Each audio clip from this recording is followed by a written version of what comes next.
प्रधानमंत्री नरेंद्र मोदी ने बेंगलुरु में भारत ऊर्जा सप्ताह का किया उद्घाटन। तुमकुरू में हिंदुस्तान एरोनॉटिक्स लिमिटेड की हेलीकॉप्टर निर्माण इकाई राष्ट्र को करेंगे समर्पित। अवैध पत्थर खनन मामले में ईडी आज साहिबगंज के उपायुक्त से दोबारा करेगी पूछताछ। कैश कांड में कांग्रेस विधायक इरफान अंसारी को आज ईडी के समक्ष होना है पेश। रामगढ़ विधानसभा उपचुनाव के लिए कल नामांकन का आखिरी दिन। एनडीए और यूपीए के उम्मीदवारों ने बढ़ाया जनसंपर्क अभियान।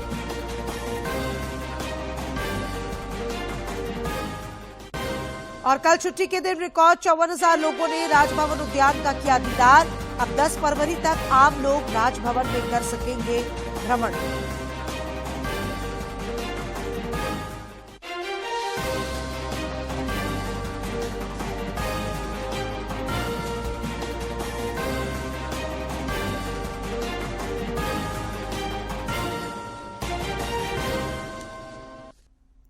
नमस्कार, खबरें झारखंड में आपका स्वागत है। मैं हूं डॉक्टर रशीता आनंद और अब समाचार विस्तार से। प्रधानमंत्री नरेंद्र मोदी आज कर्नाटक के दौरे पर हैं। श्री मोदी ने इस क्रम में बेंगलुरु में इंडिया एनर्जी वीक 2023 का उद्घाटन किया। 8 फरवरी तक चलने वाले भारत ऊर्जा सप्ताह का उद्देश्य भारत को एक ऊर्जा अंतरण शक्ति के रूप में प्रदर्शित करना है। प्रधानमंत्री आज दोपहर बाद तुमकुरू में हिंदुस्तान एरोनॉटिक्स लिमिटेड के हेलीकॉप्टर कारखाने को राष्ट्र को समर्पित करेंगे। प्रधानमंत्री ने इसकी आधारशिला वर्ष 2016 में रखी थी। ये कारखाना एशिया की सबसे बड़ी हेलीकॉप्टर निर्माण इकाई है। मजबूत किया है। बजट में renewable energy, energy efficiency, sustainable transportation और ग्रीन टेक्नोलॉजीज को और एनकरेज किया गया है। इसमें 35,000 करोड़ रुपए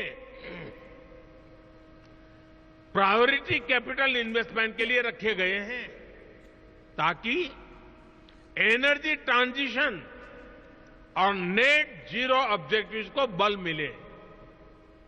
बजट में हमने कैपिटल एक्सपेंडिचर के लिए 10 लाख करोड़ रुपए का भी प्रावधान किया है। इससे भी ग्रीन हाइड्रोजन से लेकर सोलार और रोड जैसे हर तरह के इंफ्रास्ट्रक्चर को गति मिलेगी।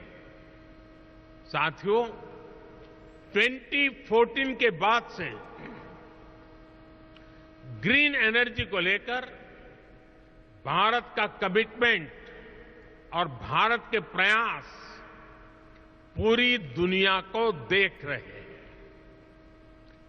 बीते 9 वर्षों में भारत में रिन्यूएबल एनर्जी कैपेसिटी करीब 70 गीगावाट से बढ़कर करीब 170 गीगावाट हो चुकी है। इसमें भी सोलर पावर कैपेसिटी 20 टाइम्स से ज्यादा बढ़ी है। आज भारत विंड पावर कैपेसिटी के मामले में दुनिया में चौथे।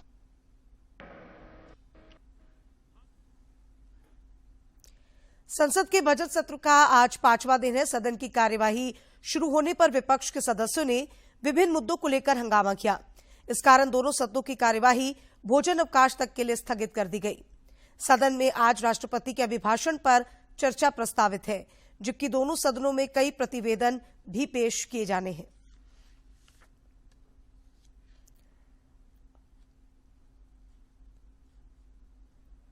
मुख्य न्यायाधीश डीवाई चंद्रचूड़ ने सर्वोच्च न्यायालय के 5 नए न्यायाधीशों को पद की शपथ दिलाई। सुप्रीम कोर्ट परिसर में आयोजित शपथ ग्रहण समारोह के दौरान जस्टिस पंकज मित्तल, संजय करोल, पीवी संजय कुमार, असानुद्दीन अमानुल्लाह और मनोज मिश्रा को शपथ दिलाई गई। May I now request Honorable Chief Justice Pankaj Mittal to take oath.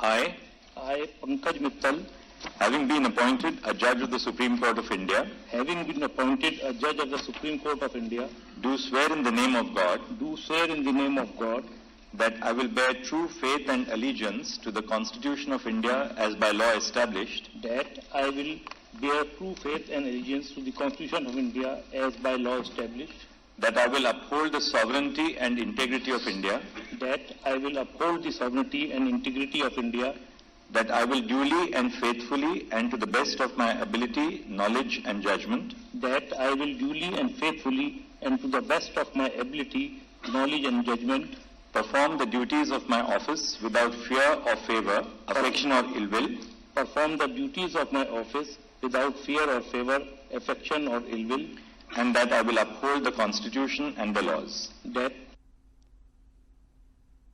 Santhal Pargana में अवैध पत्थर खनन मामले में प्रवर्तन निदेशालय आज साहिबगंज के उपायुक्त रामनिवास यादव से दोबारा पूछताछ करेगी।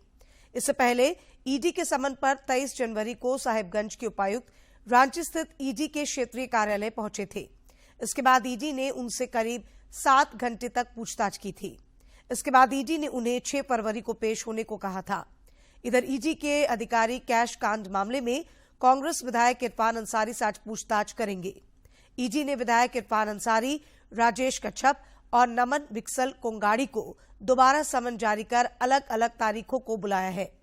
ईडी ने इरफान अंसारी को 6 फरवरी, राजेश कच्छप को 7 फरवरी और नमन विक्सल कोंगाड़ी को 8 फरवरी को ईडी कार्यालय में उपस्थित होने के लिए समन जारी किया है। बेंगलुरु में आयोजित G20 की ऊर्जा अंतरण समूह की 3 दिवसीय बैठक में ऊर्जा वितरण में प्रौद्योगिकी संबंधित कमी, कम लागत, आर्थिक संसाधन उपलब्ध कराने, ऊर्जा सुरक्षा और आपूर्ति श्रृंखला में विविधता, उद्योगों से कम कार्बन उत्सर्जन और भविष्य की ईंधन पर प्रमुखता से चर्चा हो रही है। दिन आज प्राथमिकता वाले क्षेत्रों जैसे स्वच्छ ऊर्जा तक सार्वभौमिक पहुंच और न्यायोचित, वहनीय और समावेशी ऊर्जा संक्रमण पथ पर विचार विमर्श फिर से शुरू होगा। पहली ऊर्जा अंतरण कार्य समूह की बैठक में भाग लेने वाले G20 सदस्य देशों ने ऊर्जा सुरक्षा और नए ऊर्जा स्रोतों की विविध आपूर्ति श्रृंखलाओं को प्राप्त करने के लिए प्राथमिकता वाले क्षेत्रों में सामूहिक प्रयासों पर सहमति व्यक्त की है। कल बैठक के पहले दिन विद्युत मंत्रालय के सचिव आलोक कुमार ने कहा कि तकनीकी अंतराल को संबोधित करने के माध्यम से ऊर्जा संक्रमण पर आयोजित तकनीकी सत्र, कम लागत पर आर्थिक संसाधन उपलब्ध कराने, ऊर्जा सुरक्षा और आपूर्ति श्रृंखला में विविधता, ऊर्जा दक्षता, उद्योगों से कम कार्बन उत्सर्जन और जिम्मेदारी से ऊर्जा खपत और भविष्य की ईंधन पर प्रमुखता को सभी सदस्य देशों से बहुत अच्छी प्रतिक्रिया मिली है। भारतीय रिजर्व बैंक द्वारा रेपो रेट तय करने के लिए मौद्रिक नीति समिति की बैठक आज से शुरू हो रही है। इसके नतीजों का ऐलान 8 फरवरी को किया जाएगा। की समीक्षा बैठक का निर्णय 8 फरवरी को आएगा। रिजर्व बैंक रेपो दर में एक बार फिर 0.25% तक की वृद्धि कर सकता है। आरबीआई ने पिछले साल मई से दिसंबर तक महंगाई दर को नियंत्रित करने के लिए रेपो दर में अभी तक 2.25% की बढ़ोतरी की है। दरअसल रिजर्व बैंक को रेपो दर में ये बढ़ोतरी मुख्य रूप से रूस यूक्रेन युद्ध के कारण वैश्विक आपूर्ति श्रृंखला में आए व्यवधान की वजह से करनी पड़ी। आरबीआई ने नीतिगत ब्याज दर में पिछले साल मई से अभी तक 5 बार बढ़ोतरी कर चुका है। रामगढ़ विधानसभा उपचुनाव के लिए कल नामांकन का आखिरी दिन है। चुनाव आयोग की ओर से जारी अधिसूचना के अनुसार आगामी 8 फरवरी को नामांकन पत्रों की जांच की जाएगी, जबकि 10 फरवरी तक प्रत्याशी अपना नाम वापस ले सकते हैं। वहीं मतदान 27 फरवरी को होगा, जबकि वोटों की गिनती 2 मार्च को कराई जाएगी। एनडीए समर्थित आजसू पार्टी की उम्मीदवार सुनीता चौधरी पर्चा दाखिल कर चुकी हैं, जबकि यूपीए महागठबंधन समर्थित कांग्रेस प्रत्याशी पूर्व विधायक ममता देवी के पति बजरंग महतो को अभी पर्चा भरना है। रामगढ़ विधानसभा उपचुनाव को लेकर एनडीए और यूपीए के उम्मीदवारों ने जनसंपर्क अभियान तेज कर दिया है।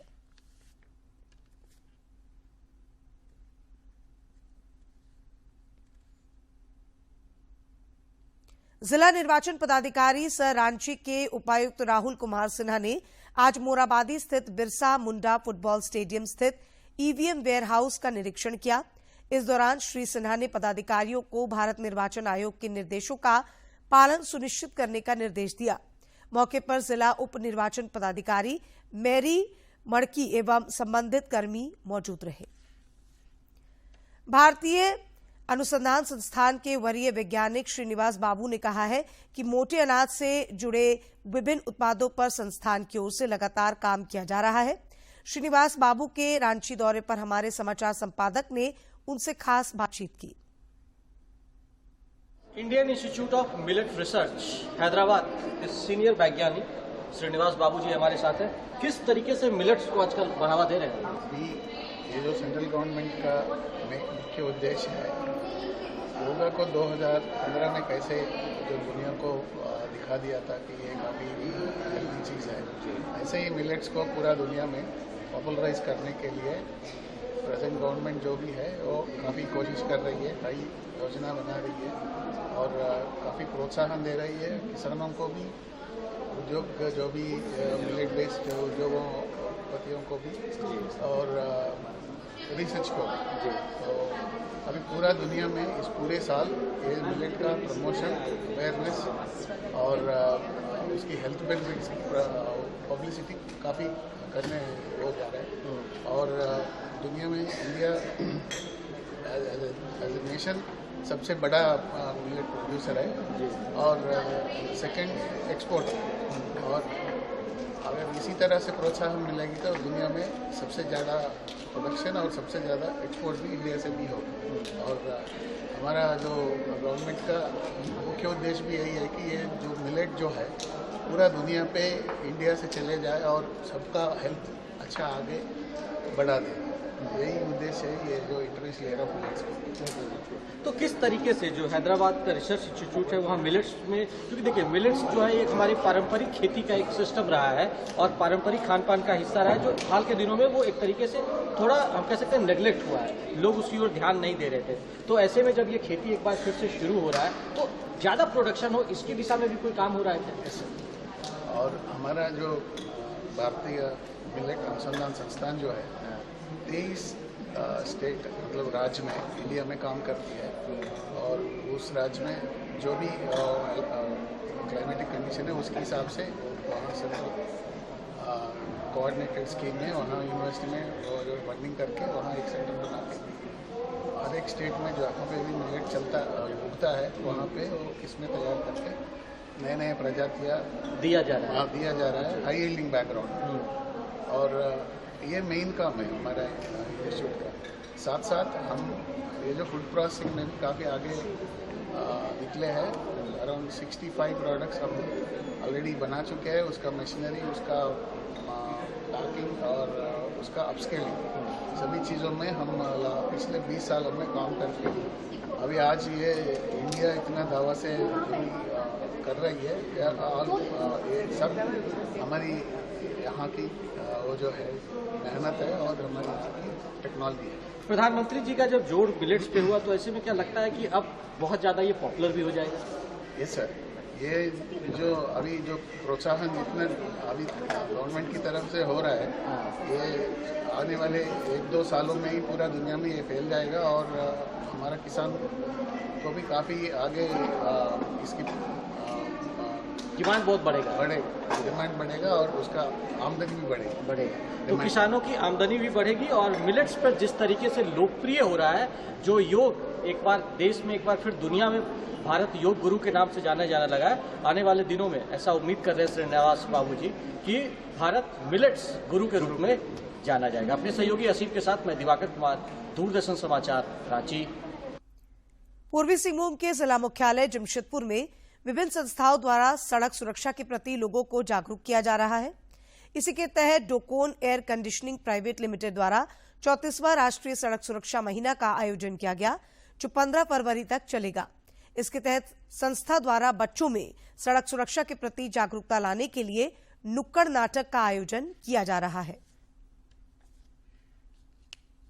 घटनाओं को कम समाज की उन्नति संभव है।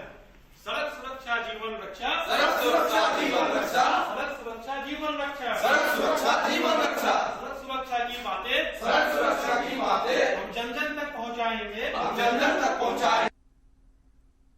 और अब कुछ खबरें राज्य के विभिन्न जिलों से।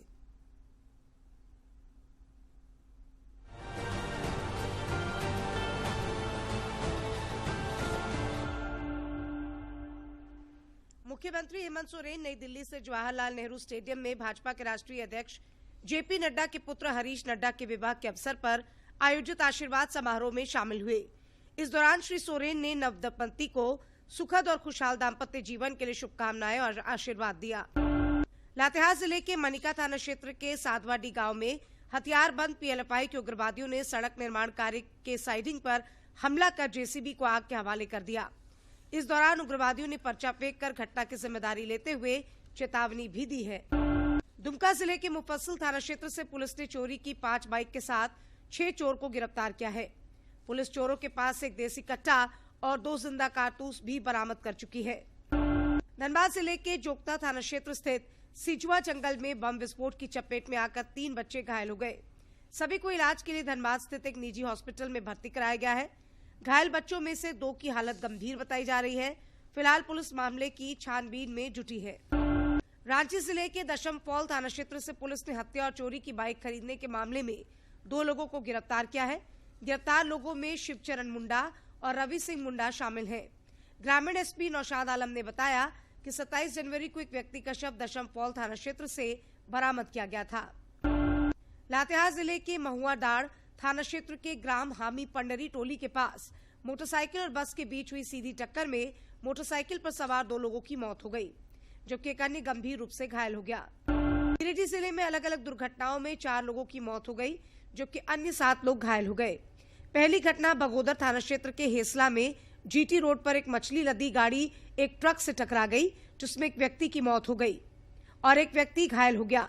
वहीं गिरिडीह डुमरी पथ पर पांडेडी के पास 2 छोटी गाड़ियों की टक्कर में 2 व्यक्तियों की मौत हो गई, जबकि 6 लोग घायल हो गए।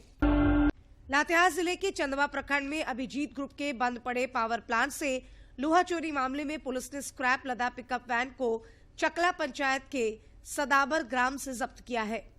जब्त पिकअप वैन पर लगभग 2 टन स्क्रैप लोहा लदा था। पिकअप वैन में बैठे मोहम्मद रशीद अंसारी को गिरफ्तार कर जेल भेज दिया गया है।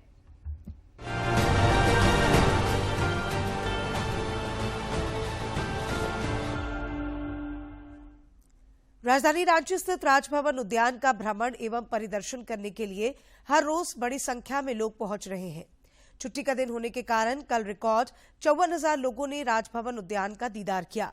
राज्यपाल रमेश बैस ने आम लोगों के बढ़ते रुझान को देखते हुए राजभवन उद्यान को 10 फरवरी तक खोलने का निर्देश दिया है। राज्यपाल के निर्देश पर अब लोग सवेरे 10 बजे से शाम 4:30 बजे तक राजभवन उद्यान का भ्रमण और परिदर्शन कर सकेंगे। इसके पूर्व में राजभवन उद्यान आम नागरिकों के भ्रमण और परिदर्शन के लिए 31 जनवरी से 7 फरवरी तक खोलने का निर्णय लिया गया था और उद्यान भ्रमण का समय सवेरे 10 बजे से दोपहर 3 बजे तक ही निर्धारित किया गया था। रुक करते हैं अगली खबर का। राजधानी रांची समेत राज्य के अधिकांश जिलों में दिन के समय ठंड से कुछ राहत देखी जा रही है।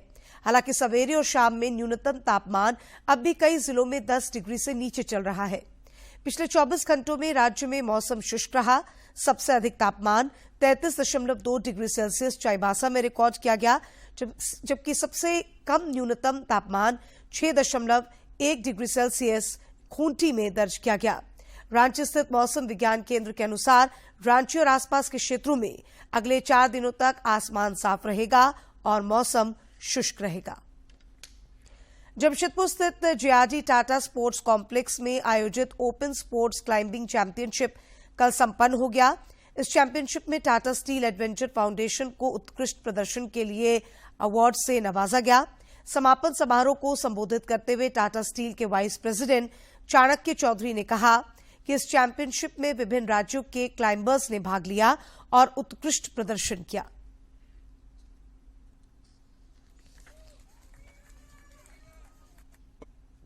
Very exciting few days, last 3 days. We started in some way in a small manner. We started with about 100, as Hemant told me, 100 participants, and now we are close to about 2 to 3 times that number, 260 plus from 16 states. बहुत खुशी है कि Tata steel adventure foundation लिए आयोजित किया है। खेलो India youth games में आज कई खेल स्पर्धाओं में खिलाड़ी जोर आजमाइश करते दिखाई देंगे। निशानेबाजी में आज सबसे ज्यादा पदक दांव पर लगे होंगे। स्वर्ण पदक जीता। सिद्धार्थ ने 21.04 मीटर तक थ्रो फेंककर 20.99 मीटर का पिछला रिकॉर्ड तोड़ने में सफलता पाई। वर्ष 2023 के बहुप्रतीक्षित म्यूजिक अवार्ड कार्यक्रम ग्रैमी अवार्ड्स में एक बार फिर भारत का परचम फहराया जा चुका है। दरअसल बेंगलुरु के रहने वाले संगीतकार रिकी केज ने अपना तीसरा ग्रैमी अवार्ड जीता है। रिकी को उनके एल्बम डिवाइन टाइड्स के लिए इस अवार्ड से सम्मानित किया गया है।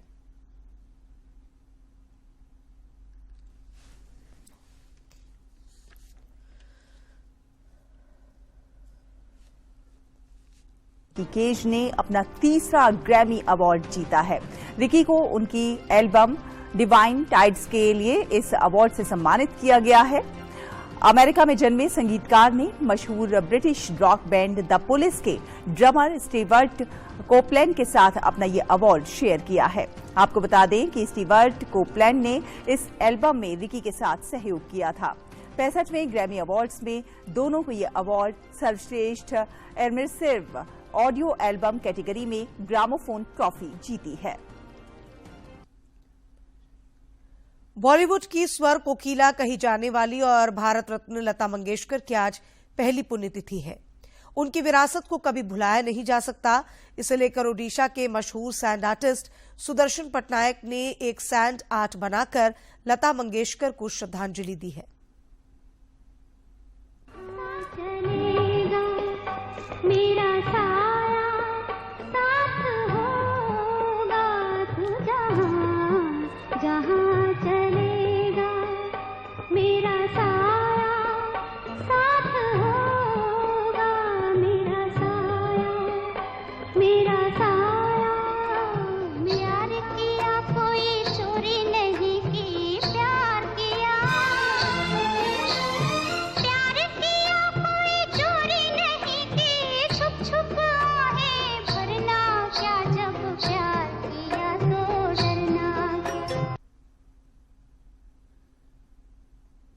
और हेरिटेज वॉक के आज के सेगमेंट में हम आपको सफर कराते हैं मध्य प्रदेश के ओरछा किला और राजा राम मंदिर का।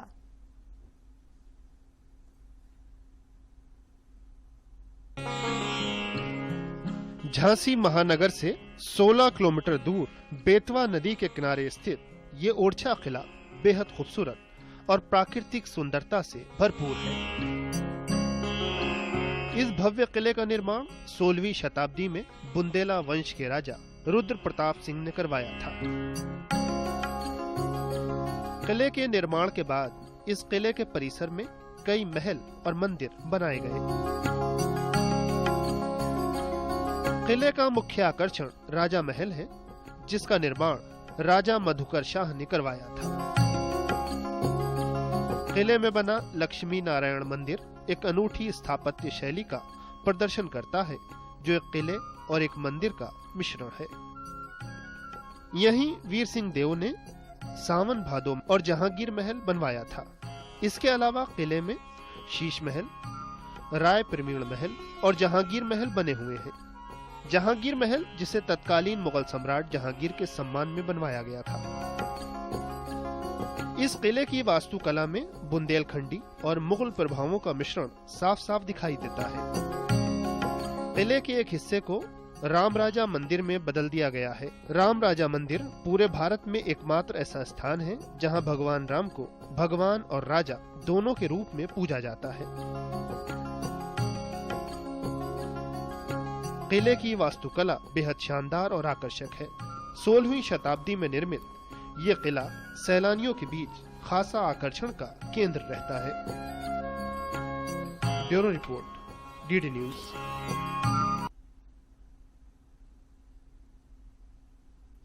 ग्रामीण विकास मंत्रालय भारत सरकार की पहल पर रूटसेट संस्थान सिल्ली में 4 दिवसीय डोमन स्किल प्रशिक्षकों के प्रशिक्षण और प्रमाणित कार्यक्रम को प्रारंभ किया गया है। केंद्र सरकार द्वारा लगातार स्वरोजगार को बढ़ावा देने के लिए रोजगार प्रशिक्षण की व्यवस्था रूटसेट और आरसेटी के माध्यम से कराती रही है। रूटसेट के माध्यम से संचालित प्रशिक्षण केंद्र में पूरे वर्ष का प्रशिक्षण सूचीबद्ध होता है। 18 से 45 वर्ष के बेरोजगार युवक युवतियों को सरकार विभिन्न कैटेगरी में प्रशिक्षण देकर बैंकों के माध्यम से लिंकेज कर व्यवसाय हेतु ऋण भी मुहैया कराती है। रूटसेट संस्थान में बेसिकली हम ग्रामीण क्षेत्र के बेरोजगार युवक एवं महिलाओं को ट्रेनिंग देते हैं जिनका एज 18 से 45 साल के बीच होता है। हम बेसिकली बीपीएल परिवार के लोगों को ट्रेनिंग देते हैं, उनको ट्रेनिंग देके स्वरोजगार से जोड़ने का काम करते हैं। सिल्ली में स्थित रूटसेट संस्थान के माध्यम से प्रशिक्षकों का अलग अलग समूह भी तैयार किया जाता है, जिससे अलग अलग कैटेगरी में स्वरोजगार के लिए उत्सुक गरीब युवक युवतियों को बेहतर ट्रेनर मिले और उन्हें प्रशिक्षण के पश्चात अपना स्वरोजगार आरंभ करने में दिक्कतों का सामना न करना पड़े। रूटसेट के निर्देशक भवेश दास ने कहा कि स्किल तकनीकी डोमेन कौशल पर तैयार किया जाता है और ये एक प्रमाण देता है कि जो इन्होंने ट्रेनिंग ली उसमें वो मतलब सक्षम हो गए और आगे चल के वो व्यवसाय करने के लिए या अपना आत्मनिर्भरता के लिए वो तैयार हो चुके हैं। और यहाँ प्रशिक्षुओं को welding, electrician, bike, scooty repairing, beauty parlour समेत विभिन्न कैटेगरी में मुफ्त प्रशिक्षण देकर उन्हें प्रमाण पत्र भी दिया जाता है। प्रशिक्षण प्राप्त कर कई अनुसूचित जाति और अनुसूचित जनजाति के युवक युवतियां विभिन्न क्षेत्रों में अपना व्यवसाय भी आरंभ कर चुके हैं। बीपीएल परिवारों के युवक युवतियां भी सरकार के प्रशिक्षण कार्यक्रम का लाभ लेकर स्वरोजगार की दिशा में आगे बढ़ने लगे हैं। कि राज्य भर से अलग अलग जिला से जो आए हैं डीएसटी डोमेन स्किल ट्रेनर, जो फ्यूचर में जाकर जितने भी रूटसेट आरसेटी भारतवर्ष में है उसमें ट्रेनिंग कराने के लिए एलिजिबल होते हैं, तो उसी का सर्टिफिकेशन का 4 दिवसीय ट्रेनिंग कम सर्टिफिकेशन एग्जाम जो है चल रहा है। स्वरोजगार को बढ़ावा देने के लिए प्रशिक्षण की व्यवस्था निश्चित रूप से सराहनीय पहल है, जो इच्छुक युवाओं को भविष्य के उड़ान के लिए पंख प्रदान करती है। डीडी झारखंड के लिए सिल्ली से ज्योत्सना की रिपोर्ट। और अंत में मुख्य समाचार एक बार फिर।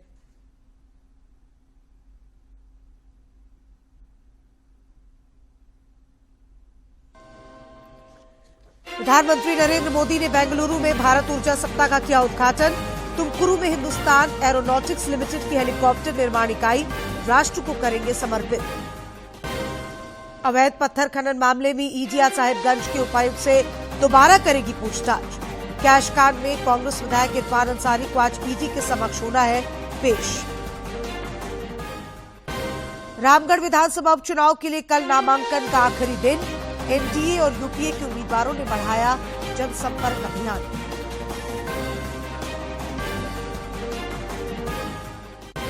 और कल छुट्टी के दिन रिकॉर्ड 54,000 लोगों ने राजभवन उद्यान का किया दीदार।